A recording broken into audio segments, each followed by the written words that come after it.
Have you checked the children?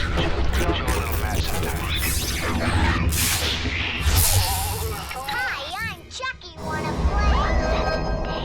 Sometimes that is better. You're gonna need a bigger boat.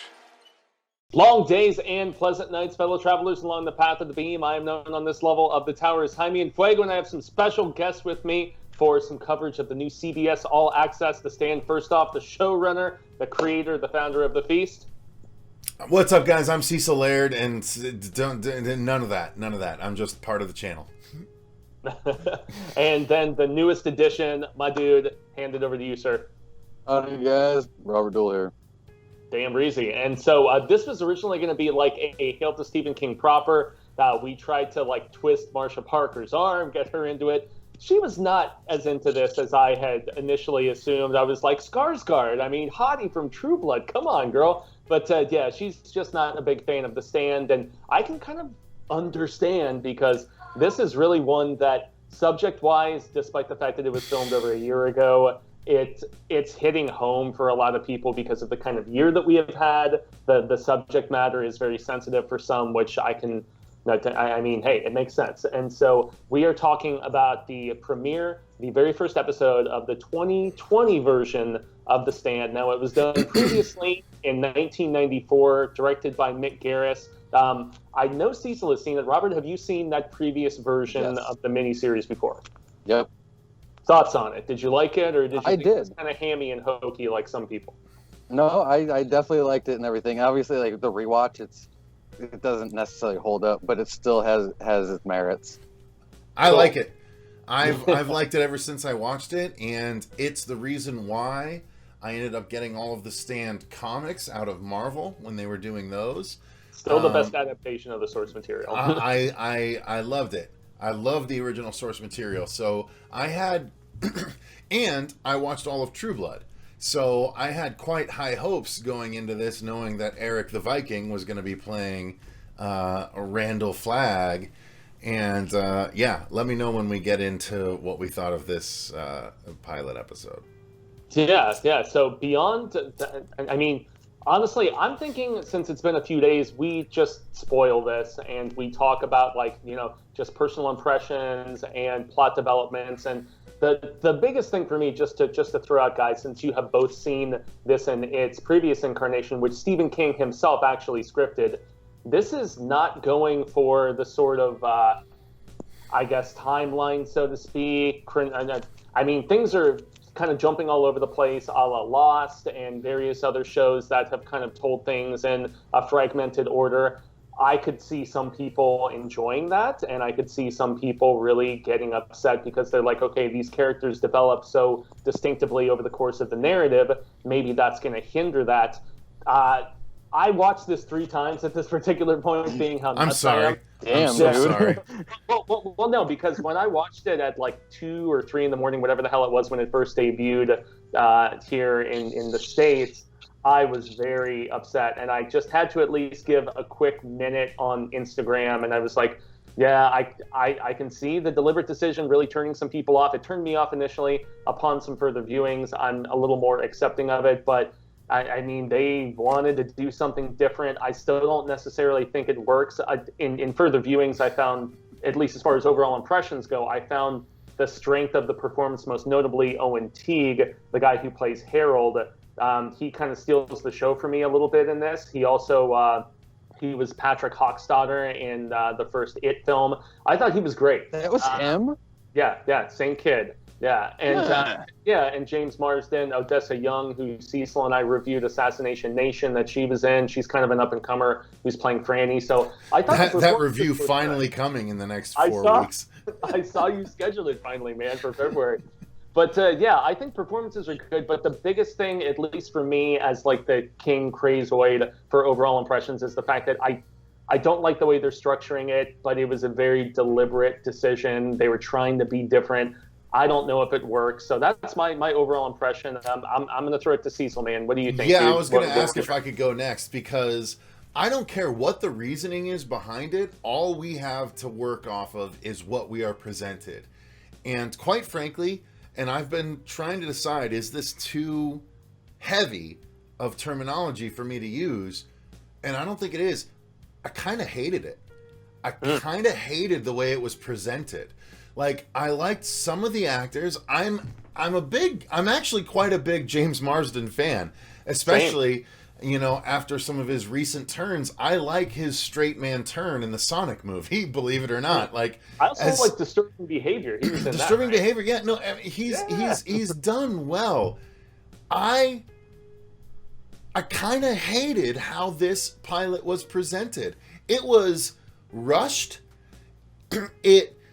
Here's the thing. I was looking at it halfway through the episode. I'm like, this is going to be a 9-episode series, and it's going to be at least 45 minutes an episode.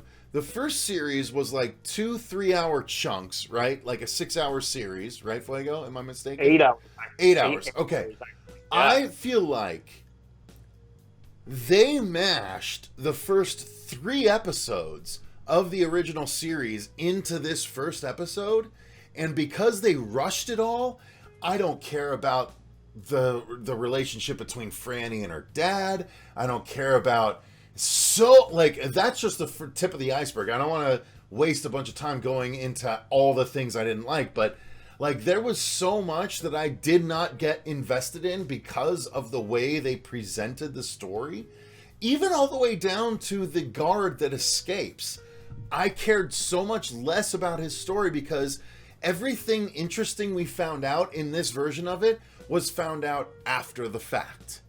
It's all like, let's go back and find out the interesting stuff. And it's like, no, they did it right the first time, where it's like, let's follow this as it progresses and let's see how the characters develop over the course of the progression, as opposed to, here's your characters, here's what they went through here, here's what they went through here, here's what they went through here, briefly, but not long enough for you to actually get in touch with any of them emotionally. So I know that's a bit deeper than we normally get in the overall, but that was such a big issue for me that I kind of tuned out the whole thing. I didn't care because I didn't care about the characters right off the bat. So I don't know. Robert, did you have a different experience or not so much? Not so much, and obviously, like, you and I talked briefly about this off camera and everything. And a lot of my issue was, again, going back to the structure of it. I've read the book, I've watched the original series, miniseries or whatever. So I still have that basis, and like I even said to Cecil, it's like they tried to Tarantino it. They jump backwards and forwards, and definitely did not do what it was meant to do. And again, like everything was so rushed between, it's like the relationships between Stu and Fran, like all of a sudden then they're together. Yeah, they're jumping back and forth. They're already at the haven or whatever you want to call it, things like that. It just didn't work. And everything. That's the issue. Like reading the book, and then you have different adaptions. You already have your mindset on how it should look, obviously, but you already have the structure. Why not stick to it? Yeah, it's kind of nuts because I've seen whether it's people who love the book and the previous adaptation, or like I watched it with Catherine and she was totally confused with how it was jumping around. But then my little brother watched it and he doesn't know shit about the Stand, and he was like, "Oh man, it's hitting home so hard with the kind of year we've had," and it was eerie parallels. And so I don't know. I guess I could see it going either way. Personally, for me though, I feel like it kind of skirted around so much, and they were promising so much more development, and because it's 9 episodes and all this stuff, but those 9 episodes, 9 hours versus like 8-ish, it's not really that much more. And I did feel like they were speed pedaling through stuff, and I'm guessing through these next few episodes, they're going to, the next episode is probably going to be my man Larry Underwood, the music guy, and maybe, him escaping from New York. But it's crazy to me how, story-wise, at least getting into it, we all know Captain Trips, it's a virus that was man-made, it escaped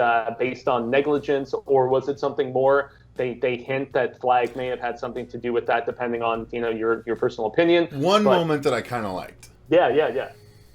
Oh, was that? Yeah. Yeah. I mean, they explore it much more so in the uncut version of the book, King's original manuscript, Really? which they Okay. released like what 25 years later. Did he If I'm- have a direct foot in the situation as he did in the series in what we were shown here? The full extent is about what they show in the miniseries, where when the guy is escaping, the crow is there. So you're just like, oh, so he probably. So he didn't had- literally have a foot in it like he did in this version. It's like plausible deniability sort of situation, but the fact that he was there, I mean, you can put two and two together if you want. It's like a big bit of debate amongst like a lot of constant readers and King fans, but this disease spreads, but the way that they put it here, it was so much more condensed in the storytelling, I think, because I mean, it's the end of the world. It's like large scale, death and over 99% of the population, but I felt like compared to the original miniseries where it showed the full scale of riots and all this other craziness, it focused on characters, but yet didn't develop the characters with the storytelling, which is what I found so strange about it, except for Harold. For me, Harold, with his submissions to like Cemetery Dance, which was a nice little Easter egg where he gets pissed when he opens up the letter and he puts it on the wall because he's just getting rejected and stuff. But aside from a little bit with Stu and the guy who's basically, trying to, pick and prod him to figure out why he's immune, aside from those two characters, I didn't really feel like Franny especially, I feel like did not really get much of anything. And I like Odessa Young. I just watched her in a film called The Giant, which came out this year just a few days ago. It's more of like a thriller drama sort of bit, but she's terrific. She's an Australian actress and she has I was great asking, chops. where's Molly Ringwald? Because I don't have any connection with this chick. Yeah, and so much younger. That is definitely they did go younger and prettier with the casting in this, in my estimation. Harold, at least in the book, is kind of a pimply, kind of picked on, slightly overweight kid and stuff. They didn't go for that, but as I always say, it's another turn of the wheel, right, Cecil? It's like it's a different Overweight never sells on TV, bro. I know, I can tell you that much. Sort of thing. Okay, well, that's not where I was trying to go with it. But I mean, Harold has this arc of like, becoming more desirable, I guess. He gets angrier, and as the course of his anger building, which we see in this with the writing and losing Franny and everything, he loses weight, he starts to plot and plan, and we get some of that here. So at least as far as the writing goes, despite I like the way that they wrote his character in this, and I was intrigued by it. Just about everything else, as far as story goes, I feel like this sort of just very narrow focusing didn't give it the scale of destruction that in some ways this story well needs. Not only that, but it ruined things. The whole Franny and Stu ending up together or whatever, that relationship being ruined all the way in episode 1. It's like, well, there's no evolution that we're like, we just need to expect it at this point. Exactly. Like, there's no investment in seeing how that develops because we know it develops. So yeah. I think there was a lot of mistakes made in how this story was presented this time around.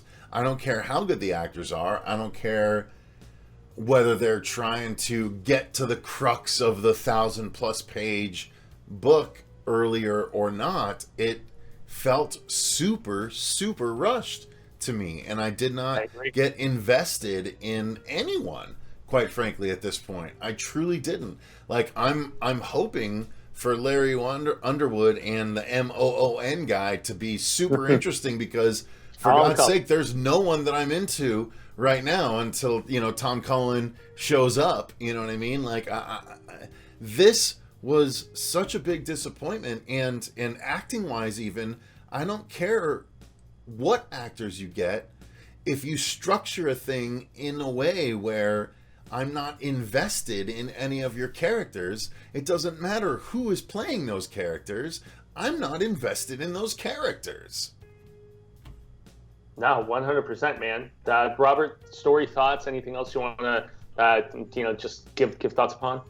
Well, basically, we already kind of covered it, but yeah, no, this just, again, it just goes back to just the basic structure, and like, I did like how they did Harold. That was one thing. Like, again, like Cecil and I were kind of briefly talking off camera. I will agree. I like how Harold was written, the actor that played them and everything. Again, yeah, not exactly written from the book, but I don't know.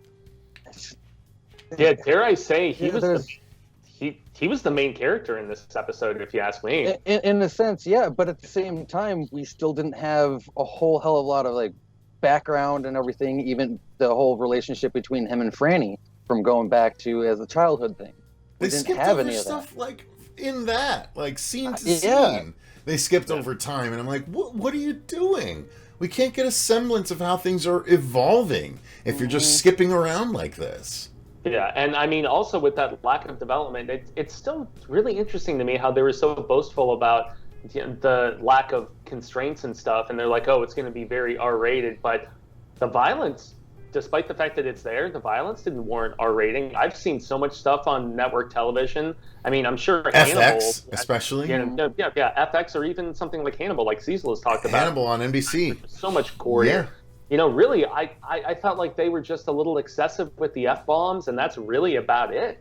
And I did think that there was an overabundance of F-bombs, in all honesty, when there could have been other uses of profanity. I feel like in some ways it was them just like, yeah, we can do this, so let's just sprinkle them all over the place, even if they weren't ultimately necessary. But yeah, with this alleged longer runtime, they made it seem like they were really going to go for it. There was going to be more development. But even with to segue into acting, I wanted more Mother Abigail, and I'm honestly wondering if, because in the original miniseries with Ruby D, God, I'm trying to remember the name of the actress, because what's her name? Whoopi was supposed to actually play Mother Abigail originally in that first miniseries, and there were scheduling conflicts, so she couldn't do it. And they brought in Ruby D, if I remember the name of the actress, and they still gave her those large segments by herself in Hemingford Home, where she's playing the guitar and where she's talking to God, and they developed that character.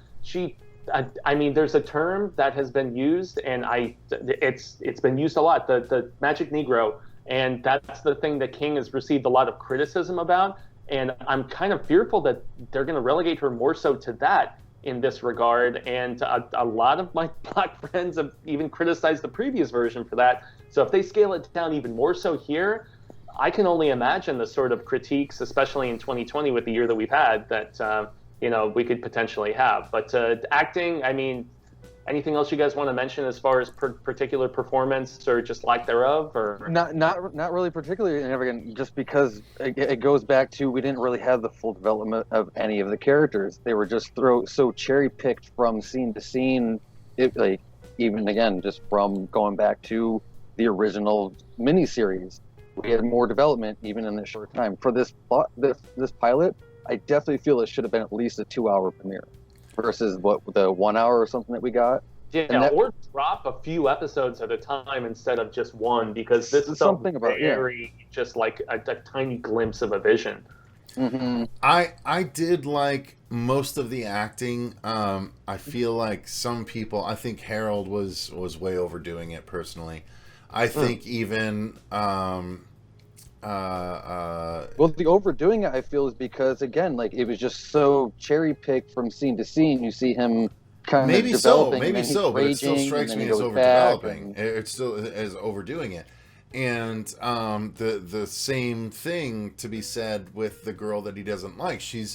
That doesn't like him. She's so overdone, Franny, overdone, and so up to here with him immediately that it's like he's an asshole. Why do I care about this guy? I don't want to watch anything about him. But to the Mother Abigail point, I was actually very excited about the Whoopi Goldberg aspect of this, but the appearance we get from her, it felt to me like all of the mysticism and the impact of Mother Abigail and the allure but slash, like I said, mysticism slash mystery of Mother Abigail was lost in this. Before, right, she was on the porch, unattainable, unreachable by the people. They're in the corn, and she's just like, come find me, come over to me, don't worry about him. And like, the man in black was over here, but even outside of the man in black, she was she was a guiding light, but separate from them.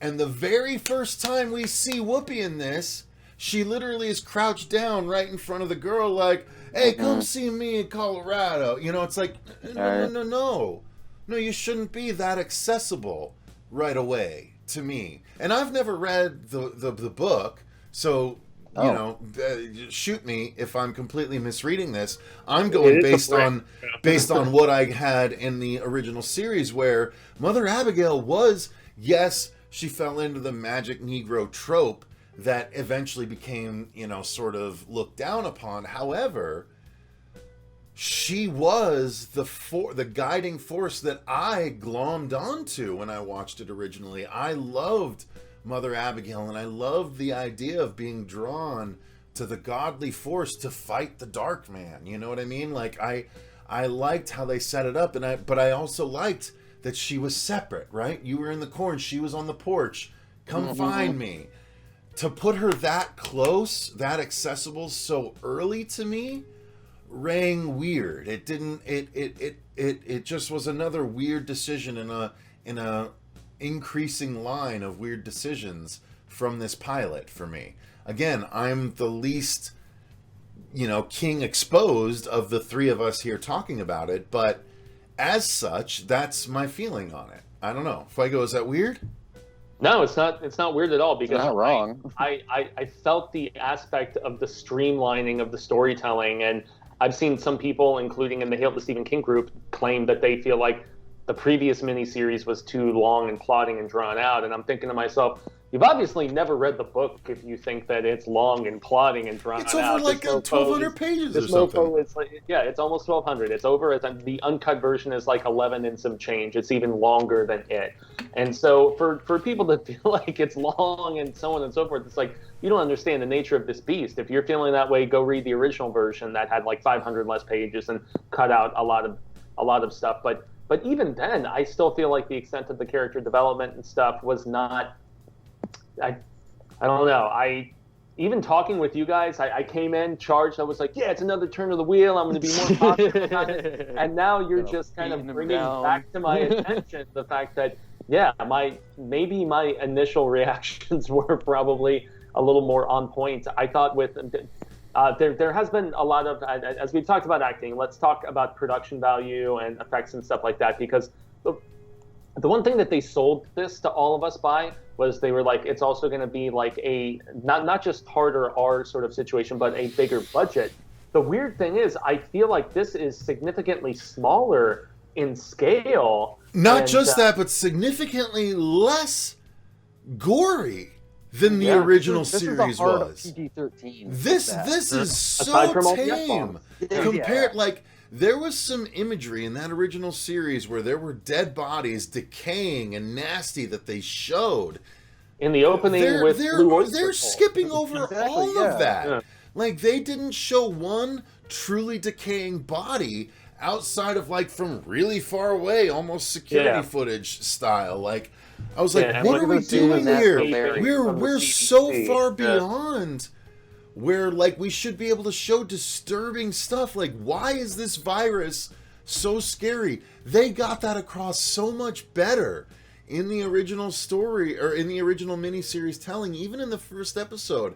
Again, when that dude is driving away and then we see the aftermath of just bodies laying in cars, and, like, we didn't even get really good looks at bodies laying in cars in this. Like, it was, as a horror fan, it was super disappointing. And as a fan of The Stand, as one of my favorite Stephen King stories, even though I'm a Stephen King movie guy rather than a book guy, The Stand was one of my favorite iterations of a Stephen King story that I'd seen.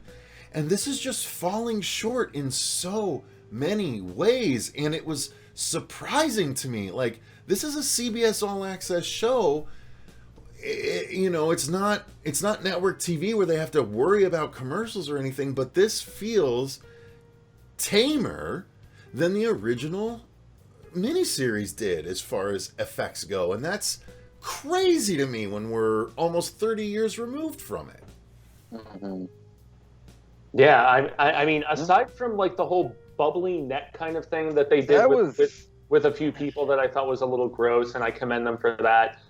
Really, I thought in the 94 miniseries, the makeup effects, because in this, when people are getting sick, they've just got kind of a kind of thing, and that's pretty much all that you get, and then suddenly they're pretty much on the verge of death, whereas in the 94 version, the makeup work that they did... You got the bloodshot eyes to start, and then the airbrush veins and everything that they did and whatnot. The inflamed skin, all this different stuff. I felt like they sold it significantly better in that, and they were initially boasting this was going to be bigger scale and whatever, but just to peel the curtain back a little, since this is a spoilers review, it has come out in the trades that they slashed the budget significantly on this. Really? Once it started going. Marilyn Manson was originally supposed to be playing a character called the Kid. They nixed that. He had a cover of The Doors song "The End" from their debut album that was supposed to be on it. They couldn't afford the licensing rights. That's not happening. So there's been a lot of chatter about the fact that there was a lot more money that was supposed to be going in this initially that they pulled back on. And I dare I say, I feel like it showed in how much maybe that's why we had that hard PG-13 feel, again, besides all the F-bombs. Yeah, and it's not even that. It's the fact that I thought there was going to be masses of dead in the streets, and maybe we get that in a later episode, like where Larry's going through the tunnel. Well, yeah, that's what I was saying earlier. If we get all that when Larry in the city, maybe we'll they're just see. I'll bet they'll skirt past it, though. I'll bet they'll just show an arm in the foreground as we move past and show Larry walking in the tunnel. You know what? You know what scene I do want to? I hope they do keep in is the old lady with the defective pistol that tries to shoot Larry and then it backfires and kills her. I want to see that scene, but I guarantee they won't have that in there. No. Yeah, I'm trying to remember. Is that when he's still in? That's just reading that scene and everything. Just it's like you deserve that. You just bitch. So here's the thing. I'll say that I'm interested to see where it goes, but unfortunately and very honestly, I am 80% less interested to see where the series goes now that I've watched the pilot than I was before having watched the pilot. Like the very end where they're like, hey, there's a man in black, guys. Don't worry, you'll see Skarsgård. He's sexy. He's here. Don't worry about it. I'm like, he's in the shadows. I didn't see enough of him in this first episode. You didn't see any of him. we saw him at the very end. He walked around in the shadow. Yeah. But that's what I'm saying. Like there was just poor decision making all along the way with this so far. I'm hoping they course correct, but I don't know that that's going to be possible at this point. It's just nuts because Josh Boone, I enjoy. He did New Mutants, and this had been a passion project of his for a while. King has endorsed him many times, Fault in Our Stars, stuff like that. And also, Owen King, Steve's son, who he did Sleeping Beauties with, was also working on this and scripting some of the stuff and whatnot. King has even written the final episode, like kind of a coda, 9th episode. It was originally going to be 8 episodes, and then he wrote a 9th one because he said he had some ideas for what would happen with certain characters after the fact. But they are saying that it's going to follow this structure where in the next episode we're going to meet a couple more pivotal characters and it's going to be the same jump around sort of situation. Do we get to meet the dude with his dog finally? Glenn Bateman? Yeah. He's in there somewhere. And Greg Kinnear is playing him, actually. Okay, yeah. So I forgot about that. We're still missing half the cast. Kojak. Kojak. Kojak. Yeah, Kojak. Yeah. That is the biggest thing that I love the characters in this, and they are so well defined and developed and intriguing and distinctively different. And in the original, in the original, and in both the original miniseries and the book, especially the book. Yeah, and I feel like, I don't know if I'm. I don't know if I'm getting to know these characters as well as I would like, but once again, another turn of the wheel, whatever. You're not. Shit, dude, it's like Mother Abigail said, Hemingford Home, Colorado, instead of Hemingford Home, Nebraska, which is like a couple different Stephen King stories have taken place there. The Last Rung on the Ladder. I mean, it was a deliberate decision. There's other worlds than these, whatever, but I just, there's There's some poor decision making. Apparently, this fragmented storytelling was one of the very first things that they decided upon at the beginning of developing this, that they wanted to do it this way. I think it was a bad decision, but, you know, there's other people who seem to like it, so to each their own, I guess. So. I agree. All right, guys. Well, let's go ahead and call our review of the first episode of The Stand here. Fuego, can the viewers expect a weekly stand sort of thing a la Hail every week going forward? How do you want to do this? Let the viewers know what you want to do.